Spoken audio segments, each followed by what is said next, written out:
Dracula! He was supposed to be myth. A story made up by heretics. Shit.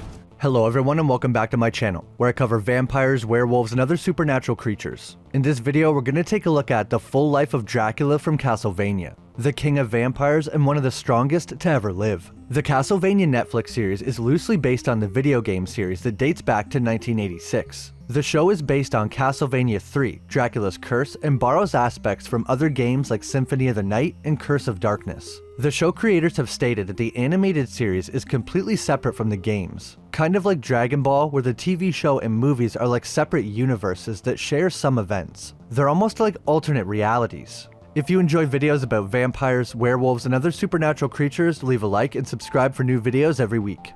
Before we dive into Dracula, I'm happy to announce that Mantis Sleep has returned to sponsor another video. They make a variety of high quality and comfortable sleep masks. I always wear a sleep mask because I need 100% blackout. If there's any light getting into my room, then I won't sleep right. It's been proven that just a little bit of light can interrupt REM and deep sleep cycles. I also really enjoy silk because it's good for your skin. And lucky for me, Mantis Sleep offers a silk sleep mask, which is the one that I have here. They have different styles depending on what you might like. Heated masks, cooling masks, weighted ones, and even with these special super slim headphones that allow you to sleep on your side. Perfect for those of us that like to listen to a YouTube video or audiobook while you fall asleep. I really want to try this mask next. They are all made from soft, breathable fabric, have snag-free fasteners, and eye cups that put zero pressure on your eyelids, which also helps you get a better sleep. They even have designs specifically made for side sleepers. Each mask also comes with a bag to store it in and premium earplugs. Sleep masks are especially useful if you need to take a nap during the day,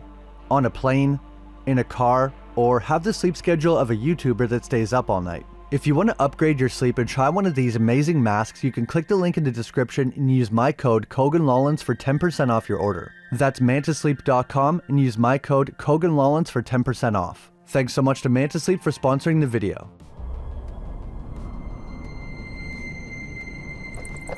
Vlad Dracula Tepesh.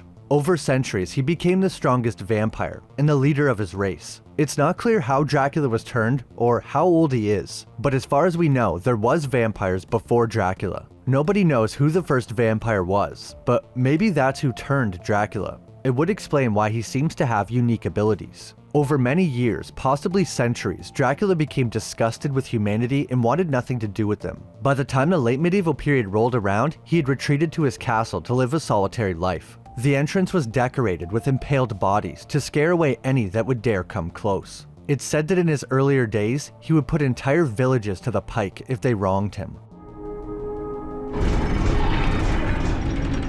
This structure has as many mysteries as Dracula himself. Inside is an immense wealth of scientific knowledge, libraries of books, magical objects, and more. This vast collection showed a side of Dracula very few people ever seen. Later, somebody says that he knows things that humanity has learned and forgotten 3 times over. We see what looks to be electricity, steam power, chemistry, and magic as well. Dracula's entire castle is a traveling machine. Legend says that the castle moves without moving. It just suddenly appears. We later see Dracula using this magical object to teleport the castle where he pleases. We never learn what this object is exactly or where he got it. We are also told that the castle moves using an engine, so maybe this artifact is only used to tell the castle where to go. Eventually, Dracula didn't even kill much. He just lived in his castle and studied. That was until a woman came knocking at his castle door. In the year 1455, there was a curious and brave woman from the town of Lupu. Her name was Lisa, and she was venturing to Dracula's castle in search of knowledge. Unlike others who fear the legendary vampire, she wants to learn advanced science and medicine. She explains that most people think she is a witch because she wants to learn real science, and she was told the man who lives in this castle has secret knowledge. When she knocks on his door, Dracula is intrigued by her bravery. He welcomes her inside, and her fearless demeanor and genuine passion for knowledge surprises him. As the two spend time together, a deep bond forms between them. Over time, Dracula and Lisa's relationship evolves and the two fall in love. Lisa made Dracula see that maybe humanity wasn't so bad after all. They even had a son together named Adrian Tepesh. He eventually comes to be known as Alucard of Wallachia. He is a half vampire and also has unique abilities like his father. Alucard says that he grew up very fast. Literally.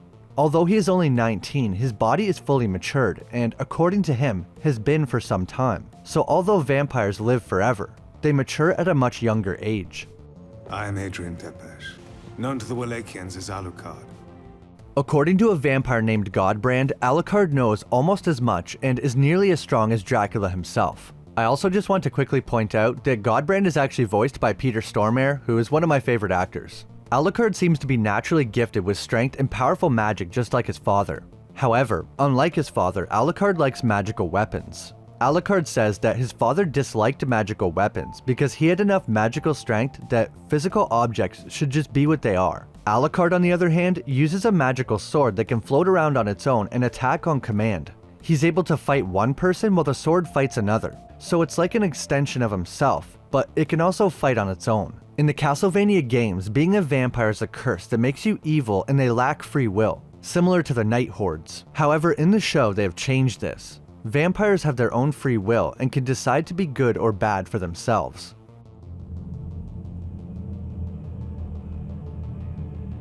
Sadly, around 20 years later, Dracula and Lisa's love story is cut short by a tragic twist of fate. Lisa is falsely accused of witchcraft by the church in Targo Vista due to her advanced medical practices, a byproduct of the knowledge that she gained from Dracula. The church, seeing her as a threat, condemns her to be burned at the stake. Even while being burned alive for a crime she didn't commit, Lisa begs aloud for Dracula to forgive them. Be better than them. They don't understand what they're doing. It's amazing she could keep that much composure all the way to the end, begging for people that are burning her alive to be spared. If I was being burned at the stake, I'd be like, screw them. Dracula returns from traveling to find his house burned. Lisa encouraged him to take a trip, and he returns to the news that his wife has been burned at the stake. An old woman is there paying her respects to Lisa and says that what the church did to her wasn't right. Lisa's death is a cataclysmic event that shatters Dracula's already fragile connection with humanity. Overcome with grief and rage, he vows vengeance upon Wallachia. Lisa showed him the potential for harmony between vampires and humans, and Vlad was coming around. Now, he hates them more than ever. For no more We see him take a form that resembles a fiery demon. His mastery of these dark arts is what sets him apart from other vampires. His abilities seem almost limitless at times. After Lisa is burned, the people are still gathered in the city. Dracula appears as a flaming skull with a massive explosion right where Lisa was burned. Dracula says you have 1 year to make your peace and remove any marks you have made upon the land. 1 year, and then I'll wipe all human life from the lands of Wallachia. You took that which I love, so I will take from you everything you have, and everything you have ever been. 1 year. Dracula is drunk with rage, saying that he will exterminate the human race. His son Adrian Tepesh tries to stop him from doing this, knowing it's not what his mother would want. Dracula, still in a fit of rage, attacks his own son and brutally wounds him. This causes Alucard to retreat to his personal keep to heal. Trevor says that Alucard's keep under Gresham looks like Dracula's castle.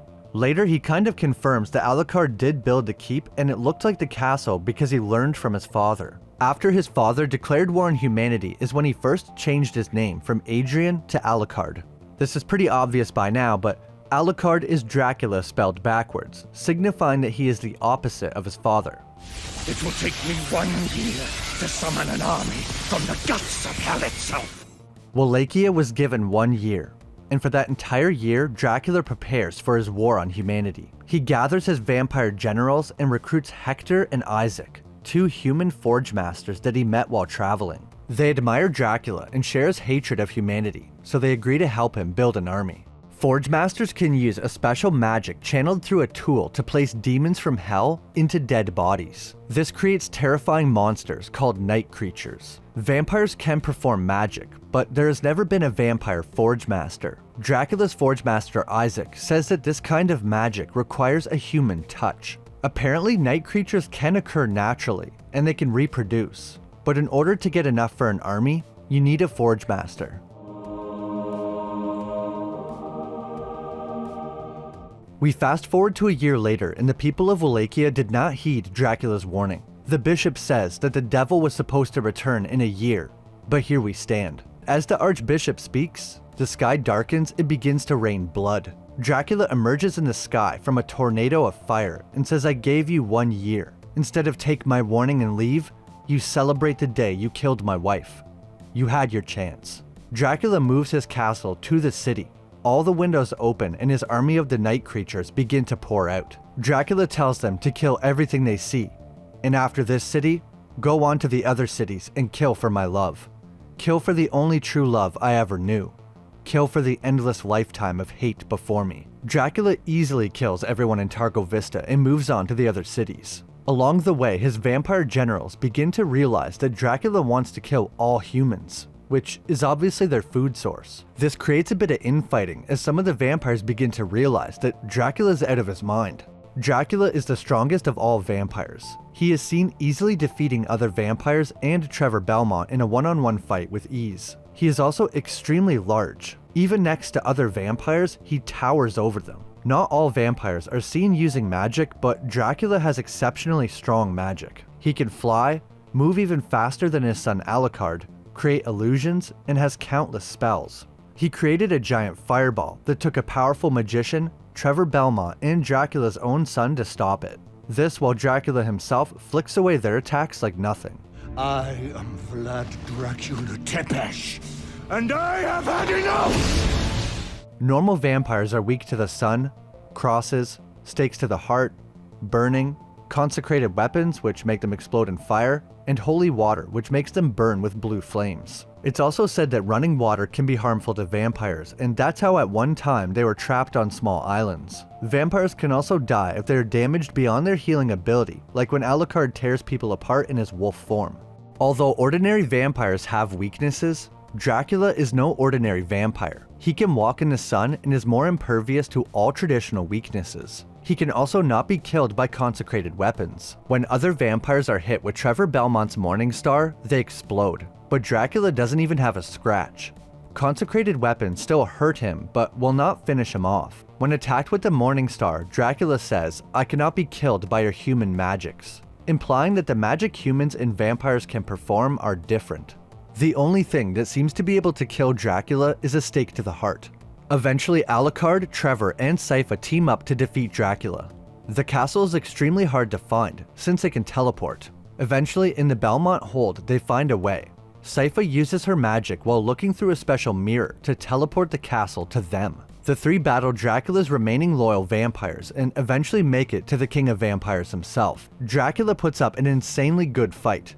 In fact, he could have easily defeated the three of them. His magic is much stronger than Sypha's, and Trevor's attacks do almost nothing. Alucard is very fast for a vampire, yet Dracula was able to toy with him. And that's after him not feeding on blood for almost a year. The only reason Dracula is defeated is because he decides he wants to die. While fighting with Alucard, they smash through a wall into his old bedroom. In there is toys made by Vlad and Lisa, pictures of them together. This reminds Dracula of a time where they were happy. It reminds him that Alucard is the last part of Lisa he has left, and he's killing him. Dracula says that he must already be dead if he would do such a thing. This is when he allows Alucard to stake him, putting an end to his misery and the war against the world. Sypha also burns Dracula's ashes to make sure he couldn't be brought back. However, this isn't the end of the story for Dracula. After their victory over Dracula, Alucard remains at his father's castle to fix it and watch over the castle as well as Belmont Keep, which is close by. Trevor and Sypha travel to the town of Lindenfeld. Here, they encounter a mysterious priory of monks who worship Dracula and hope to bring him back. The two uncover a plot to open a portal to hell, and they battle night creatures and the corrupted monks to prevent this. They succeed by killing the powerful night creature that opened the portal. Then, Saint Germain closes the portal, but is trapped in the infinite corridor in the process. However, he was searching for a portal to the corridor anyway, so it's not really a big deal. The infinite corridor is an endless and constantly shifting pathway that connects different dimensions and worlds. While inside, one can see glimpses or portals to other worlds, some of which are totally alien. There is a reason Saint Germain is particularly interested in the infinite corridor. He's seeking someone dear to him who is lost within. Unfortunately, while searching, he is deceived into believing that resurrecting Dracula can help. He goes into a place called the Infinite Library because this is the last place he's seen the woman that he's looking for. Except inside, he finds a mysterious alchemist. She tells him that the one he's looking for left this part of the corridor. but there is a way to find her. Dracula had mastered the infinite corridor, so if they could resurrect him, Saint Germain could travel the corridors freely. He is given a special key charged with souls that allows him to leave the corridor. What he doesn't realize is he was being manipulated by a much darker force, death itself. In Castlevania, death is a real thing. He says he was put here at the dawn of life on Earth. He has a vested interest in the chaos and destruction that Dracula can bring. He feeds on the dying breath of humans, making him kinda like a vampire, one who thrives on the end of life, rather than the blood that sustains it. He even has fangs. Trevor says that death is like a vampire, and Death himself says, "I'm not a vampire as you understand it." So he doesn't outright deny being a vampire. He's just a different kind. Dracula's extermination of the human race was about to be the biggest feast Death could ever have. According to him, this would make him the strongest creature on Earth. That's why Death was very angry when Dracula was killed. Now he will have to take matters into his own hands and find someone to resurrect him. Strangely, Trevor does say that this is not death itself, but rather a creature that feeds on death. I am death, and you people all took my treasure from me.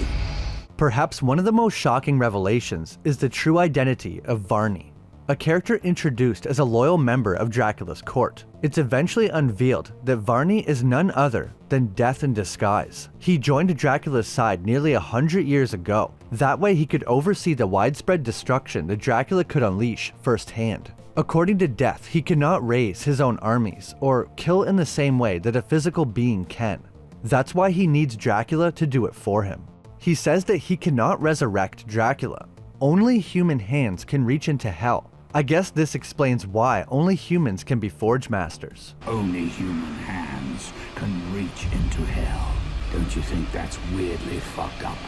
After Saint Germain is told that he needs to resurrect Dracula, his plan is to make a Rebis. This is an alchemical creation that houses both the souls of Dracula and his wife Lisa. The vessel is a morbid combination of a male and female body cut and sewn together. Dracula being trapped in the same body as his murdered wife is meant to drive him completely insane, causing death on a scale never seen before, exactly what Death wants.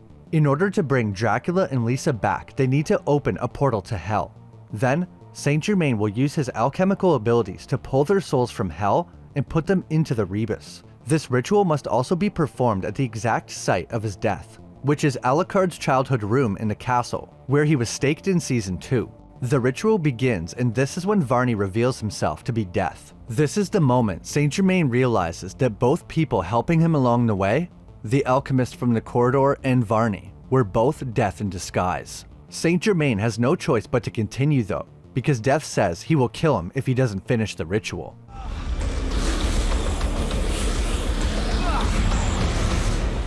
Dracula and Lisa's soul are successfully pulled from hell, through the corridor and into the Rebis.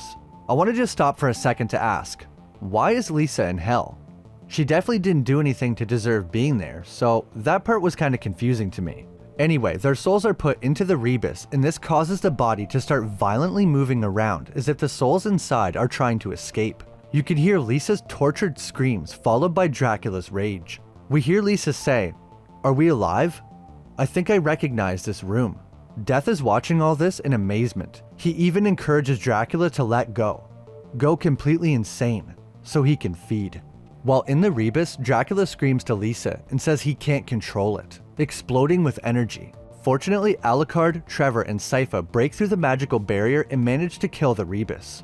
This causes a huge explosion that fatally wounds Saint Germain.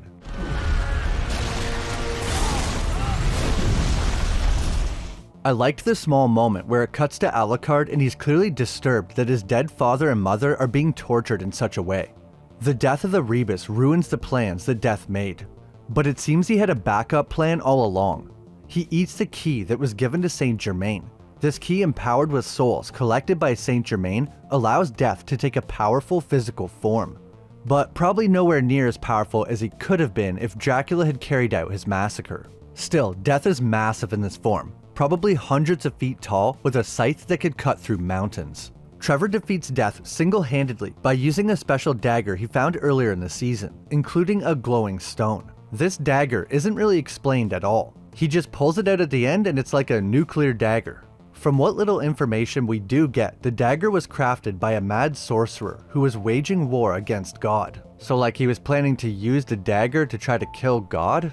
I don't know. Somehow this knife made its way into the underground court, which is where Trevor found it. Since he was able to put it together and knew how to use it, this must be an artifact that he'd heard about before. From what I've read, this is supposed to be a reference to how you collect powerful artifacts in the video games and then use them to beat the final boss.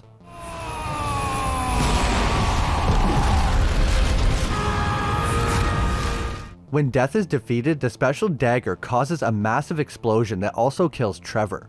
But the creature is defeated and the world is saved, for now. We learn that Sypha is now pregnant and she decides to live at the castle with Alucard. Earlier, Alucard saved a village of people from night creatures and invited them to live at the castle to be safe. So now there's a whole village living at Castle Dracula. Alucard plans on using the libraries in Castle Dracula to make a school for the children. While Alucard and Sypha are talking, a horse begins approaching the castle. And there's something on its back. It's Trevor. Somehow he survived that insane blast. But how? Well, Trevor says that he was pulled into the infinite corridor right after stabbing Death in the face. Then he appeared back on Earth. It turns out this was Saint Germain using the last bit of life he had left to save Trevor. I'm glad Saint Germain got a bit of a redemption because he was kind of a cool character. There was one other side effect of this ritual performed by Saint Germain. Somehow, Dracula and Lisa are alive. After the Rebis body was destroyed, they woke up in a field together sometime later. Somehow, through a crazy turn of events, they were given a second chance at life. They decide they're not going to tell Alucard for now. They will just let him live his life and maybe tell him when the time is right. This is pretty interesting because we now have the possibility of Dracula returning in the new show Castlevania Nocturne.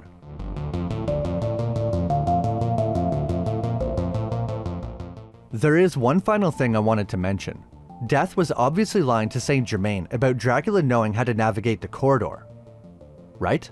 Well, some people have speculated that maybe Dracula really could use the infinite corridor, and that's how he was able to build his castle and have so much secret knowledge.